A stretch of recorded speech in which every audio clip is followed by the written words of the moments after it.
Recorded live at 4ZZZ Studios Brisbane on 102.1 FM. And broadcast across Australia on the Community Radio Network.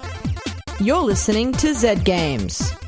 With 10 years experience and over 500 episodes, Z Games brings you the best in gaming news, reviews, community and culture. Want to reach out? Message us on Facebook at ZEDGamesAU.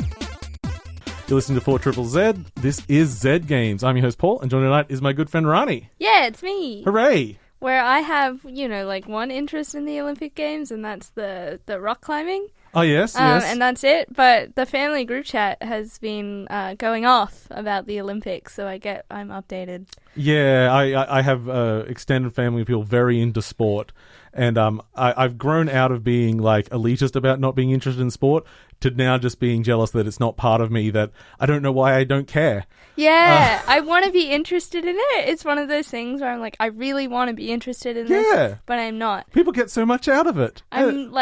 Yeah, I mean, I love baseball. I just don't have the capacity to follow it when it's not immediately there for me. I'm fine in person. I'll really enjoy something in person, but I still prefer to play if I can. Yeah. So yes, the Olympic Games, if you know, started with the opening ceremony, and most of the music was from video games. Yeah. Which is great.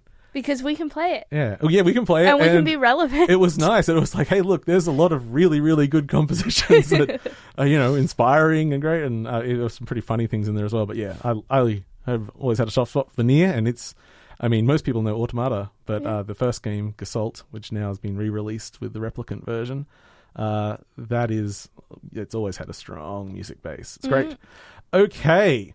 Let us jump straight into some news, I think. Let's get into it, because it's a big news night. It is a big news night. And then we've got some reviews coming up afterwards. We do. I will be reviewing Death's Door, new banger. Oh, my goodness. And then afterwards, Rani will be reviewing Ender Lilies. Yeah. What a night. All right, but let's hit that news right now. This week in gaming news, Activision Blizzard served, Amazon's New World bumps through beta, and an Aussie takes Independent Games Festival's grand prize. Activision Blizzard served. On July 20th, the state of California filed a lawsuit with the Superior Court against Activision Blizzard after an investigation beginning in 2018 into the company's frat boy culture. The lawsuit alleges many sexist workplace issues, as well as several itemised accounts of serious allegations of sexism and harassment against women and people of colour. In response, Activision Blizzard released a statement calling the lawsuit irresponsible behaviour from unaccountable state bureaucrats. This was mirrored by Blizzard's Chief Compliance Officer, Fran Townsend's, internal email calling the lawsuit distorted and untrue, factually incorrect, old and out of context. However, since the release of the lawsuit, Activision Blizzard employees have come out corroborating with the events described in the lawsuit, the fallout of which has resulted in a petition signed by over 32,000 current and former Activision Blizzard employees calling for a recognition of the seriousness of the allegations, repercussions to those who dismissed them, and a safe place for people to speak out. Current employees are also staging a walkout to demand changes in the current leadership. In response, Activision CEO Bobby Kotick issued a public statement apologising for their behaviour and hiring an external law firm for confidential reporting and to review their workplace policies. Amazon's New World bumped through beta. After delaying the release for over a year, this week Amazon opened its new game, New World, for the closed beta testing to those who either pre-ordered the game or were invited through a sign-up. Amazon celebrated with New World's real-time combat MMORPG managing to accumulate over 200,000 concurrent players during the weekend play and fairly positive feedback, but was hampered by some severe teething issues. The most major of these was the reported bricking of the EVGA RTX 3090 graphics card.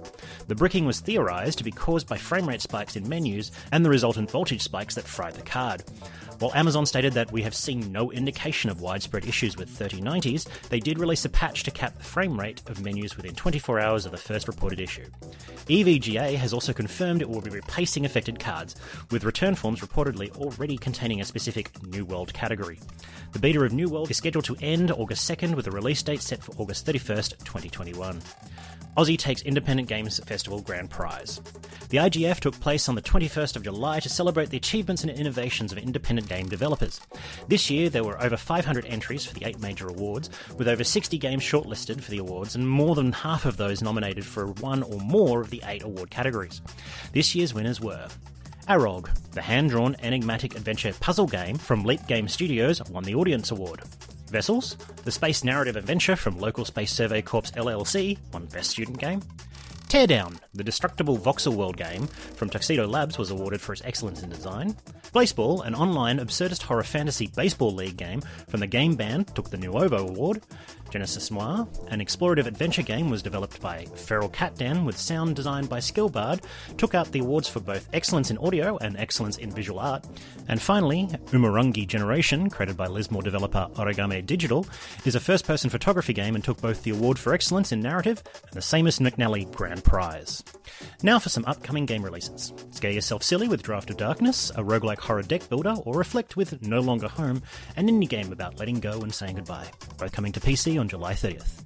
On August 3rd, grab some friends for Rocket Rumble, a space racing brawler coming to PC, or try your hand at the 25-second time-looping FPS Lemnis Gate, also being released on the 3rd, and coming to PC, PS4 and 5, and Xbox One and Xbox Series X. Lastly, Starmancer, the interstellar construction and management sim from Chucklefish, is coming to PC on August 5th. And that's all this week in gaming news. Thank you for that, Toby. What a bunch of news going on there. So much is happening. Yeah. I don't really know what to do with any of it. Look, we'll just quickly mention the badness, which is primarily Activision Blizzard stuff. Yeah. Which is, I mean, it's just bad. It is bad. Blizzard has not been a company that I've respected for a while, but I also don't really bring it up much because I don't like I don't just like raining on other people's parades. I understand they're very popular. But I think when you get to a certain level of like hero worship, it lets now. Okay, I'm gonna put a big caveat on this hot take. I am not blaming other people for these people's behaviors. They do bad things, and some of this stuff's terrible if you actually look into it. It's disgusting. But when we put people on a pedestal with no accountability, they're only accountable to themselves. It does tend to breed people with bad impulses, really exploiting those impulses. Yeah. And it's we need to stop doing that. These people are people, and we need to hold them accountable. And maybe, getting my leftist hat on here, maybe we need to unionize and have people protecting the employees that aren't representing the company. Because HR protects the company, not the employees, especially in big companies. It's not always. I would have thought they did have a union. I don't believe Blizzard employees are unionized. There are growing game unions in America, but America is very resistant to unionization. I was gonna say, because like the headquarters they have in Australia, they'd have to have access to a union because of Australian they must do, yeah, laws and stuff like that. I assume so. I should look into that actually. So because I was like, oh, I don't even know if I have a union. I work for a university. Of course I have a union. Yeah, of course. Yeah. Like, if you're asking the question, do I have a union? Just Google it. You do have a union. But yeah, no, it's interesting. Yeah, America is quite against the whole unionizing thing. Yeah. We've seen it again with other companies and stuff like that. When you get companies that are, it's my dream to work there. I'd work for them for anything. Well, then they work for you for it. They pay you anything to do it. It's like, you're easily exploitable. But let's move on to some nicer things. IGF Awards came out. And IGF is about the only awards ceremony that I actually care about. What, you don't like the Golden Globes or the Oscars? Or No. I mean, I was meaning gaming. Or any of the other games generally. ones? Games ones, like, they're always, like, fun. Yeah. But it's the way the IGF is voted. Basically, everyone that's on the panel, they're sent a random selection of games. Yep. And they have to assess those games. They have to play them. They have to put it in before they're allowed to vote on anything else or play anything else. So they can go and play like the big popular game, but every game gets played and looked at equally. So it means you get a bunch of things that rise to the top. Like one of the biggest ones historically was Outer Wilds when it was a student game. And then it blew up to be one of my favorite games of all time afterwards. But and then Umurangi Generation, which that's exciting. because it's primarily the work of one guy. Who's Maori, and I assumed that he was New Zealand, but I have only recently learnt that he's lived in Australia for at least a vast amount of years. Oh, man. You would be surprised how many people from New Zealand we have in Australia. Oh, yeah. Well, it was the old... Apparently there's something in our constitution that New Zealand can, like, join us. Yeah. I kind of want to go the other way. Yeah. I like New Zealand. They do. No country is perfect, but no. I've it's good stuff. Some of the games coming out are are exciting as well. Yeah. What was on that list that was grabbing you? Well, there's Draft of Darkness, but I hate horror, so I think that's more for my partner, and I think that's going to be a case of like he grabs the whole family and they go off into another room while I go to bed, which is they did this with a different horror game so that I wouldn't be woken by their screams. I don't know if I've really screamed much in horror. I do tend to play most horror games with my best mate, and we pass the controller. It's over time it's become very much if we go into a dark basement or dungeon or something, it's just me that has to play. I think I might be keen for Rocket Rumble. Yeah. Yeah, I think that might be fun. I don't play too many racing games anymore. Well, let's keep the night moving. Yeah. This is Zed Games. I'm Paul, here with Rani. Yeah, that's me. And now we're going to jump straight into a review of Death's Door. And I'm just going to set the mood first. Okay, Death's Door. Developed by Acid Nerve and published by Devolver Digital. Death's Door is an isometric action-adventure game with a focus on exploration and puzzles. You're also a crow, a really cute one. A really cute crow that claims the souls of the dead as part of a sort of afterlife bureaucracy. You even have an umbrella to keep the rain off your feathers. Actually, the umbrella might help set the tone here. It's a weapon you can acquire at the beginning of the game. It has no special abilities and hits for half the damage of your base weapon. But you get a special achievement if you use it exclusively for the entire game. See, the developers of Death's Door are hard bastards. Acid Nerve's previous game, Titan Souls, kicked my butt until I went home crying, and the spirit continues here. But while the spirit remains, the actual difficulty has been toned down, so I can enjoy the whole game now, leaving options like the umbrella for those a little bit more hardcore than I am. As a Reaper, you live forever in a strange limbo existence. Until that is, you're given a job to collect a soul. While your task is unfinished, you'll continue to age. Unfortunately, at the start of the game, the soul you are tasked with retrieving is stolen, meaning your job will never be completed. This leads to a larger adventure where you have to collect the souls of 3 ancient lords in hopes of finding a solution to your predicament. Herein lies perhaps my only complaint about the game, and it's so minor you may simply roll your eyes at me. Once you set off on your adventure, you realise the structure of the game is very formulaic. Each Lord's zone has an overworld area to explore, a dungeon to solve, followed by a fight to get an item, then a gauntlet of enemies to run before facing off against the Lord themselves. Do that 3 times. As I said, this is an incredibly minor complaint, but it stands out because everything else is just gosh darn fabulous. The world is somewhat inspired by Dark Souls, large, twisting environments that you quickly realise are densely interconnected with shortcuts. Once acquainted with an area, it won't take long to get anywhere you want, and the spaces themselves are backed with charm. An almost Studio Ghibli tone of playfulness and somber darkness. And funny too. An early character you meet is named Pothead, and he has, as you guessed it, a pot for a head. The pot, however, is filled with soup, and he will happily offer to share it with you. The whole cast is colourful and enjoyable to interact with, from your fellow crows to the lords you must defeat. And when you do defeat said lords, the game treats their passing with a noble respect. The attitude towards death in the game is that it is an important part of life, and that disrupting that process, despite honourable intentions, will end in sadness. The world is also packed with secrets to discover, currency to collect for upgrades, boosts to health and magic, additional weapons, and shiny objects which generally offer no gameplay effect, but fill out the backstory of the world around you. There is no map. However, so tracking secrets can be initially difficult. About 2/3 of the way through the game, however, you'll meet a character whose design is so good I dare not spoil it for you, but it ranks among my favourite ever. Anyway, this character likes to tell you about rumours, and will describe the location of secrets to you. It's a wonderful way to get you to go back and explore the game by following clues instead of just getting an indicator on a map. So, I have not touched the combat yet. It's very good. Each weapon will have a basic melee combo and a charged attack. You also have a projectile attack, which at first is an arrow. You only have a limited number of arrows, however. How you get them back is by landing melee attacks. Need 4 arrows? You better hit the enemy 4 times.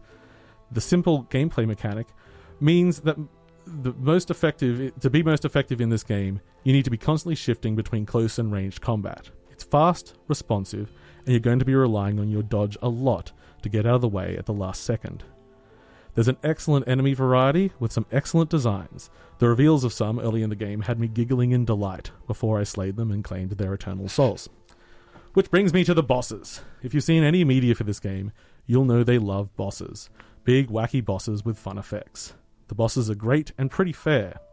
If you're not an Umbrella masochist, I didn't have any real trouble with the bosses until near the end of the game, but I had a lot of fun working out their patterns and quirks.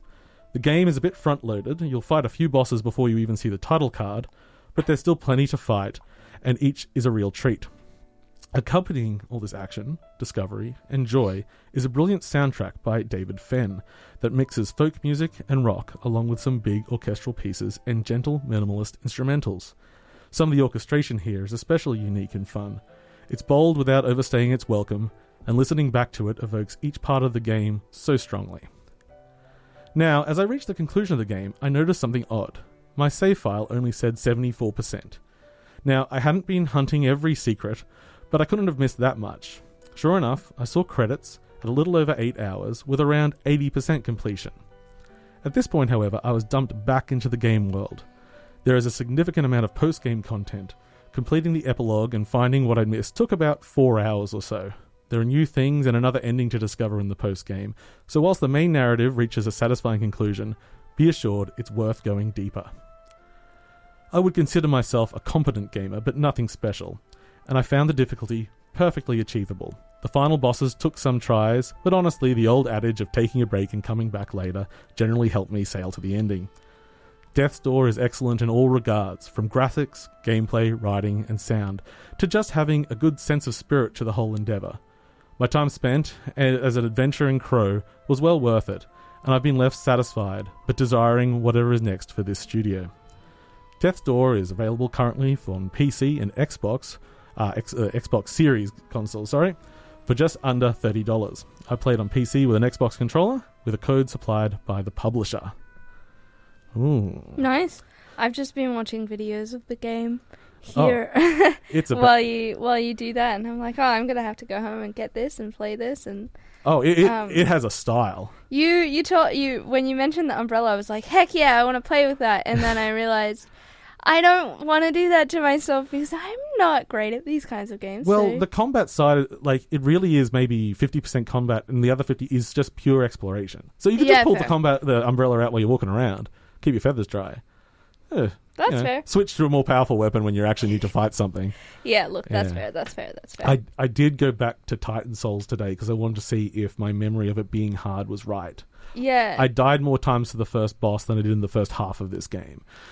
Well, yeah. Well, when you mentioned, Dark Souls or Demon Souls, I immediately just shut down. No, it's not that kind. I only mean that in the level design. I do not really mean it. You collect souls, in any other, and you dodge. Like if you've got a really broad idea of what a soul's like is, then you dodge and there's souls. But I mean just the vertical level design with lots of pathways to open up because it's great. Yeah, it looks fun. Yeah, I was really, really excited, and it did not disappoint. Oh, that's so good. Yeah. Yeah, I feel like there have been a few games where I've been like really excited, and then it's been disappointing. So I think that I'm gonna have to go play this one because it doesn't look like it's going to disappoint. Yeah, and whilst it's only on Xbox console-wise at the moment, I assume they're probably going to port it. They haven't announced anything, but it's not announced as an exclusive game either. But it's the main team is 2 people. They obviously they've contracted out for quite a few other people to make a game of this quality, and there's a limit of how much work humans can do. Yeah, so at the moment it's on Steam. It's not on sale or anything. There's bundles and stuff, but I might pick it up. They just released it for a price. No Game Pass, no nothing. Just here's a good game. Pay a amount of money for it. Play the whole thing. It's a real bang. I really enjoy. There's a little touch that my friend found that I didn't, because I'm a sociopath, not a psychopath. So I don't hit everything with my weapon all the time. So he walked up to a sign and he hit it with his sword and it cut the sign in half. Yeah. So then when you read it, the text box is cut in half. Huh. I'm like, that's just cute and small. And that's just like the kind of sensibility that they have. See, I'm that kind of player. Yeah. I will hit everything. I will kill everyone and take all of their stuff. It's fine. It's the way to go. You're listening to Zed Games. My name is Rani, and I'm in studio with Paul. You're in the hot seat. I am in the hot seat, guys. This is my first time. Well, we have our second review for the night. And that's my review, isn't it? I'm very excited. Oh, I'm so excited. This game is called Ender Lilies Quietus of Nights, and that's Nights with a K, just in case you were wondering. And I was really excited for it. It's sort of, when I saw it, I was immediately reminded of Child of Light and Ori and the Blind Forest, because it's got the same sort of art style. And it's got that same sort of you move, it's 2D, so left to right. So I was like, yeah, let's play it. It's so much more brutal. So basically the game is a dark fantasy 2D action RPG by the developers AdGlobe and Livewire. And it's presented in that kind of platformer style. You know, you jump up, you jump down, you move forward, you move back. And I honestly, I found the combat difficult, and that's not unusual for me. Sometimes I just do find combat very difficult. Because a lot of games base their sort of combats, like you're dodging and stuff, on sounds. And I'm deaf, so sound is not my friend. But ultimately, it was rewarding, when you would, actually kill somebody. It was fine. There are rest stops, and the rest stops are few and far between, so you do have to be a bit strategic with your health. You have 3 little health orbs that you can use to replenish your health. Good old Dark Souls Atlas Flask comparisons, yeah. Yeah, and throughout the game, you find these little glowing flowers that will replenish your health souls, basically. So the reason I found the combat difficult is because you play as this little girl, Lily, who wakes up and she's just sort of, there, a little bit confused. She's woken up into this apocalypse type world where the blighted have taken over and everybody's given up on life. And there's a soul taking her through this new world. That's the guy that does all the hard hitting for you, at least at the beginning. And she doesn't do anything because she's a tiny little princess that doesn't do anything, except for dodge. So she takes damage. And throughout the game, you'll pick up more souls that will help you battle along the way. And I've written down here that the way that you sort of get them is brutally wholesome. Because they're essentially a boss battle first. Yeah. And so you have to beat them into oblivion, and then you save their soul, because she is this literal white light in this grey, dark, black, basically, world. And so she's the light to save everything. The soundtrack is, well, if you love anime soundtracks and you enjoyed what we played sort of at the beginning of the show, then you'll enjoy the soundtrack for this game. Millie has done a great job, and I did actually sit with the opening menu there for about half an hour, where I just had it open and I was doing other things and I'd just forgotten that I'd opened up a game. It's almostly like anime piano style, just it's very soothing, yeah. In terms of accessibility, I don't remember anything particularly sticking out, because she's white against the dark black. The contrast is quite good, but in terms of other things, there isn't really anything to go on. There's no voiceovers, so all the text just comes up as it would in those sorts of games. Again, combat being a little bit difficult, the dodging is a little bit, you have to be kind of quite quick on your timing, so it's maybe not the most accessible. There wasn't too much in terms of altering difficulty that I found either, but that's okay. I still really enjoyed it, and I played it on stream as well, so my chat enjoyed it as well. It was just something fun to hang out to at the end of the day. It's a really nice looking game. That's where I was gorgeous. Yeah, because I have not played it yet. I have just looked into it because I like the look of it, and it's listed under Metroidvanias, which are my go-to genre, basically.